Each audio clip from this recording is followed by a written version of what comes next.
जय हिंद, जय Bharat and welcome to deaf talks. This is Aadi HN. जैसा मैंने प्रिडिक्ट किया था कि भाई बांग्लादेश अब बन चुका है ईस्ट पाकिस्तान। और ईस्ट पाकिस्तान का एक टैक्टिक क्या और एक ट्रेट क्या रहा है। ट्रेट ये रहा है कि साहब वहां पर मिलिट्री रूल होता है। और जिस तरह से पाकिस्तान में मिलिट्री रूल होता है वैसे ही अभी जो यूनिस साहब है, मोहम्मद यूनिस साहब, जो इंटरिम सो कॉल्ड लीडर हैं बांग्लादेश के, उन्होंने बांग्लादेश की आर्मी को बुला के बोला है कि साहब मेरे से तो संभलती नहीं है, आप ही संभाल लो। तो कल दोपहर में मैंने आपके साथ एक शो किया था जिसके अंदर मैंने पूरा एक्सपोज किया था कि भाई गहरे राजा ने किस तरह से बांग्लादेश में खेल खेला है और कौन कौन लोग इन्वॉल्व थे और किस प्रोग्राम के तहत ये गेम खेला गया था। और उसके टाइम पे मैंने आपके साथ रिपोर्ट किया था कि मोहम्मद यूनिस साहब गए थे मिलने के लिए Bangladesh army chief, Bangladesh army के हेडक्वार्टर्स में। अब भैया आप लीडर हो तो आप आर्मी चीफ को बोलो इधर आ भाई, अपना जो भी है गाड़ी में बैठ फटाफट इधर आ, क्योंकि मैं हूं लीडर ऑफ बांग्लादेश। लेकिन ऐसी बात नहीं हुई। बात क्या हुई कि भाई मोहम्मद यूनिस साहब उठ के जाते हैं और बांग्लादेशी आर्मी हेडक्वार्टर में जाके उनसे, उनके आर्मी चीफ से मिलते हैं। So that should have told you right there कि भाई ये देश चला कौन रहा है और एक्चुअली काम कर कौन रहा है। यहाँ पर जो भी कर लीजिए, ये बांग्लादेशी आर्मी को एक एडमिनिस्ट्रेटिव टाइप पावर्स दिए हैं। और जो बोला जा रहा है कि भाई बिकॉज जो जिस तरह का law and order situation Bangladesh के अंदर है, आप आपको दिखेगा कि वो लॉ एंड ऑर्डर सिचुएशन संभालने के लिए बांग्लादेश की जो पुलिस फोर्स है वो केपेबल नहीं है। मैंने तो सुना था कि साहब ये जो बांग्लादेश में प्रोटेस्ट हुए थे वो तो एंटी शेख हसीना प्रोटेस्ट थे, तो जब शेख हसीना मैडम वहां से चली गई तो प्रोटेस्ट तो बंद हो जाने चाहिए थे। ये क्या हुआ कि अभी तक प्रोटेस्ट बंद नहीं हो रहे और वहां पर मारम कुटाई चली जा रही है। चलिए हिंदू तो आपके लिए काफिर है ही, तो आप हिंदू तो मार ही रहे हो, कोई बात नहीं, वो अलग चीज है। उसके लिए हम प्रोटेस्ट और उसके लिए जो भी चीजें कर रहे हैं वो अलग है। लेकिन मैं आपसे ये पूछना चाहता हूं, आप हिंदुओं को मार रहे हो, अलग चीज है, एकदम कंडेमनेबल है और आपको शर्म आनी चाहिए कि आपकी कंट्री के अंदर माइनॉरिटीज की आपने ये हालत कर रखी है। लेकिन यहां पर जो रिपोर्ट्स आ रही हैं कि साहब ये तो आपस में एक दूसरे से लड़ना शुरू हो गए। ये क्या हो रहा है? क्योंकि यूनिस साहब तो आए थे एक पीस एंड प्रोस्पेरिटी और डेवलपमेंट का नैरेटिव लेके कि भैया मैं देश को साथ में रखूंगा, मैं देश को ये करूंगा, मैं देश को वो करूंगा। लेकिन हुआ क्या कि उनसे भी अभी उनकी बस की नहीं है और उनसे भी नहीं संभाला जा रहा। ये चीज हमने भी पहले बोली थी कि साहब इनकी बस की नहीं है। ये नोबेल प्राइज विनिंग आर्टिस्ट होते हैं इतने सारे जो आते हैं, अब आर्टिस्ट ही है यार, ये एक्टर ऑन द स्टेज है क्या? नोबेल प्राइज विनिंग ये जो होते हैं गहरे राज्य के, इनको एडमिनिस्ट्रेशन थोड़ी आती है, इनको तो प्रॉप अप करके नोबेल प्राइज दिया जाता है। तो ऑब्वियसली ढिले की कैपेबिलिटी है नहीं। अब हाथ से चीजें बाहर निकल रही हैं, भारत से भी डंडे पड़ रहे हैं, दुनिया से भी थोड़े बहुत डंडे पड़ने शुरू हो गए हैं। यहाँ पर मैं आपको बताऊं, यूएन ह्यूमन राइट्स कमीशन ने बोला है कि साहब ह्यूमन राइट्स के हिसाब से जो भी चीजें गलत हुई हैं बांग्लादेश के अंदर, उसकी रिपोर्ट्स हम अभी एक्सेप्ट करेंगे। तो उन्होंने दुनिया भर की ऑर्गेनाइजेशन, ह्यूमन राइट ऑर्गेनाइजेशन को बोला है जरा पता करिए क्या क्या हुआ है और इनकी रिपोर्ट जरा यूएन में सबमिट करिए ताकि हम इसके बारे में थोड़ी सी एनालिसिस कर सकें। आप देखिए यूएन की जो रिपोर्टें हैं और यूएन की जितने भी ऑर्गेनाइजेशंस हैं वो तो ऑब्वियसली गहरे राज्य के टट्टू हैं, तो वहां पर हिंदुओं का तो नाम आएगा नहीं। हिंदुओं की रिस्पॉन्सिबिलिटी तो सिर्फ भारत को लेनी पड़ेगी और किस तरह से हिंदुओं के बारे में बात करनी है और किस तरह से हिंदुओं का को बचाना है, ये अब आपको ही बात करनी पड़ेगी। आप उसके बारे में फिजिकली और कैनेटिकली क्या करते हो वो स्टोरी कभी और बात करेंगे, लेकिन इसके पूरे नैरेटिव के जो ओनर हैं वो तो आप ही रहोगे। तो ये चीज भी हो रही है। अब इन्होंने बुलाया आर्मी चीफ को, उन्होंने बोला भाई 60 दिन तक आप मैजिस्ट्रेल, आपके पास मैजिस्ट्रेरियल पावर्स रहेंगे। तो जो भी सिविलियन मैजिस्ट्रेट्स हैं उनका क्या होता है, वो क्या अनकेपेबल है, वो बेवकूफ है, क्या है, मेरे को समझ नहीं आया।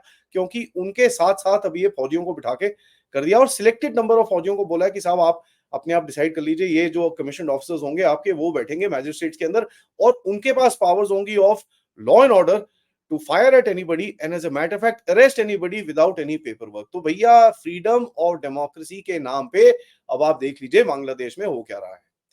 यहाँ पर देखिए गहरे राज्यों के जितने भी ये रिप्रेजेंटेटिव्स अभी 2-4 दिन पहले आए थे यूनुस से मिलने के लिए। यूनुस ने मांगी थी भीख, उसको मिले थे $202 मिलियन जो पहली भीख मांगने से। लेकिन अभी कल एक बड़ी बड़ी शैतानी की खबर आई है कि वर्ल्ड बैंक ने बोला है कि हम $2 बिलियन फटाफट बांग्लादेश के लिए तैयार कर रहे हैं।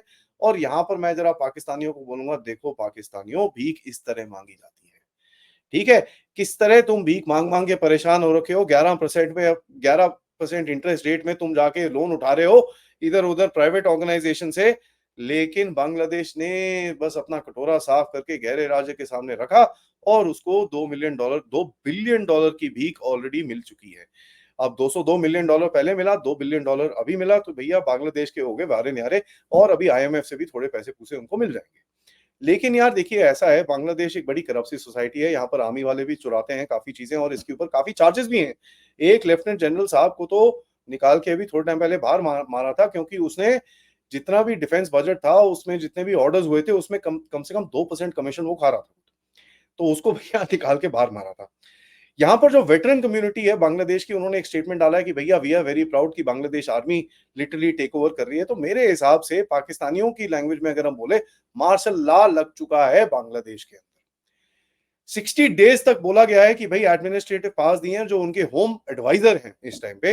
अभी देखिए मिनिस्टर तो कोई है नहीं क्योंकि लीगली तो ये गवर्नमेंट बैठ ही नहीं सकती यार, इलीगल है। शेख हसीना ने तो रिजाइन ही नहीं करा और उसका एक फेक रेजिग्नेशन लेटर चला चलू के आपने कोशिश करी पब्लिक को बहलाने फुसलाने की, लेकिन वहां की पब्लिक चाहे जिसकी मर्जी सपोर्ट हो, सबने बोला कि साहब ये रेजिग्नेशन लेटर फेक है, ऐसे काम ना करो।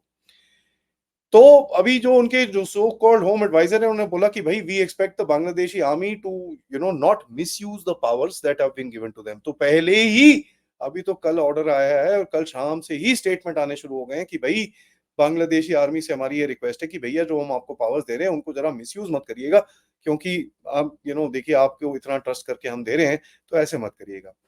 यहाँ पर देखिए कल मैंने आपके साथ रिपोर्ट करा था कि बांग्लादेशी आर्मी को क्लीन चिट देने की कोई जरूरत नहीं है, क्योंकि किस तरह से बांग्लादेशी आर्मी के जूनियर ऑफिसर्स और जेसीओस का एक गुट जो बना था, जिसको इन्फ्लुएंस किया था गहरे राज्य के टटुओं ने।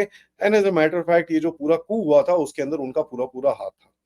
यहाँ पर मैं आपको याद दिलाऊं कि अगस्त के पहले 1-2 दिन के अंदर जूनियर ऑफिसर्स का एक एक गुट ने एक चिट्ठी लिखी थी आर्मी चीफ को कि साहब we will refuse to follow your orders, अगर आप हमको बोलेंगे इस प्रोटेस्ट को कर्व करने के लिए, क्योंकि हम इस प्रोटेस्ट को सपोर्ट करते हैं। तो कहीं ना कहीं देखिए Bangladeshi army is not the army like हम लोग अपनी आर्मी को देखते हैं। इनके अंदर भी बहुत पॉलिटिकल फैक्शंस हैं और बहुत सारे यू नो गुट बने हुए हैं और बहुत सारा टेढ़ी मेढ़ी एलिमेंट्स भी हैं। अब देखिए बांग्लादेश की आर्मी हो गई, पाकिस्तान की आर्मी हो गई, इसके अंदर एक जिहादी एलिमेंट भी होता है। अब आप जिस तरह से इनके लोगों लोगों को छुड़ाया जा रहा है जिहादियों को, तो ये चीज तो आपको बड़े क्लियरली समझ में आनी चाहिए। इंटरेस्टिंग चीज अगर आप ये देखें कि बांग्लादेश की आर्मी क्यों आ रही है, भाई पुलिस फोर्स कहाँ गई? क्योंकि पुलिस फोर्स इस टाइम पे बोलती है भैया हम क्यों घुसे हैं इसके अंदर। पिछली बार ही हम घुसे थे, शेख हसीना के चक्कर में हमने गोली गोली चलाई, उसके बाद लोगों ने हमारी पिटाई करी, आर्मी ने हमारी पिटाई करी। हम नहीं करते यार, जो करना है कर लो। यहाँ पे पता चला है कि भैया एक लार्ज नंबर है पुलिस ऑफिसर्स का जिन्होंने नौकरी पे आने से मना कर दिया है। इन्होंने बोला है कि साहब जब तक हमारी प्रोटेक्शन आप इंश्योर नहीं करोगे तब तक हम नौकरी पे नहीं आएंगे।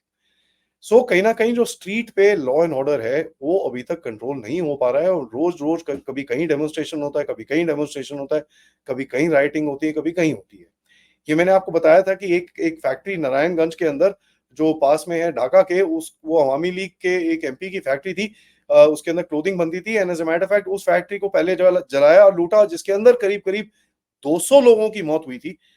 जब वो फैक्ट्री का आग ठंडा हुई तो दोबारा से उस फैक्ट्री को लूटा गया। अब पता नहीं यार जली हुई फैक्ट्री को क्या लूट रहे थे, but in any case this is what happened. जली हुई फैक्ट्री को दोबारा लूटा गया एंड लूटने के बाद आपको दिखेगा कि साहब दोबारा से वो फैक्ट्री में आग लगा दी गई। नाउ यहाँ पर आपको बताऊं कि भाई बांग्लादेश के अंदर काफी हद तक there is a huge amount of chaos which is actually happening और ये लोग कंट्रोल नहीं कर पा रहे हैं। यहाँ तक कि हिंदू लोग भी काफी हद तक प्रोटेस्ट करते हैं और खड़े होकर पिछले 1-2 दिनों में काफी अपनी शो ऑफ फोर्स इन्होंने करा है। मैं ये पूछना चाहूंगा कि नोबेल पीस प्राइज वाले जो इंसान है मोहम्मद यूनिस, वो किस तरह से बांग्लादेश आर्मी को मिलिट्री रूल की अप्रूवल दे सकते हैं? क्योंकि यार वो तो फ्रीडम, डेमोक्रेसी और इन चीजों इन रास्तों में चलते हैं। तो ये क्या हुआ, किस तरह से ये चीज करी गई? एक जो नैरेटिव बनाया जा रहा है कि साहब बांग्लादेश में इस टाइम पे काफी सारे सबवर्सिव एक्ट्स किए जा रहे हैं। तो मतलब कहीं ना कहीं आंख आंख ऐसे ऐसे करके वो लोग बोल रहे हैं रा की साजिश हो रही है, यहाँ पर रा की साजिश हो रही है। एक किसी बांग्लादेशी आर्मी ऑफिसर को भी पकड़ा है उन्होंने काफी हद तक बड़े कैश के साथ, जहां पर वो बोल रहे हैं देखो ये रा का एजेंट है। अब देखिए मैं उसके बारे में तो कुछ बोल नहीं सकता क्योंकि मैं तो रा के पेरोल पे हूं नहीं, मेरे को तो कोई रा का चीफ फोन करके बोलते नहीं है कि साहब ऐसा हो रहा है तो ऐसा हो रहा है तो ये है, हम ये कर रहे हैं।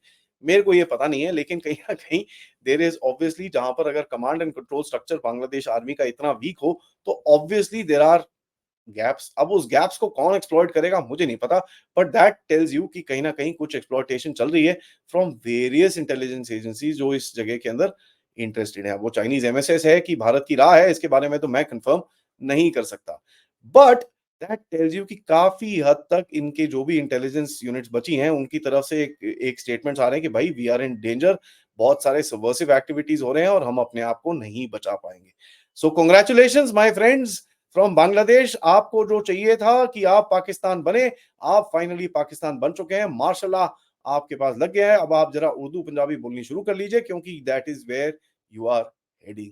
इसी बात में ये वीडियो को लाइक करिए, सब्सक्राइब करिए अगर आपने नहीं करा है and most importantly share this with your friends and families. आज दोपहर में जैसे मैंने आपको पहले भी बताया था, मैं आपको मिलूँगा मोदी साहब के यूएस विज़िट पे, ज़रा थोड़ी बात करेंगे, करने की क्या कोशिश कर रहे हैं वहाँ पर और किस तरह से गहरे राज्य की तरफ आप अभी चाल चलेंगे। आप इस चैनल की तरफ कंट्रीब्यूट कर सकते हैं यूजिंग द क्यूआर कोड या पेपैल या फिर सुपर स्टिकर, सुपर चैट्स।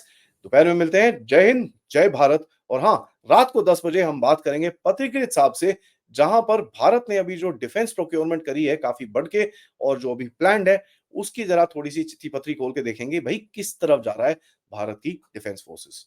जय हिंद, जय भारत।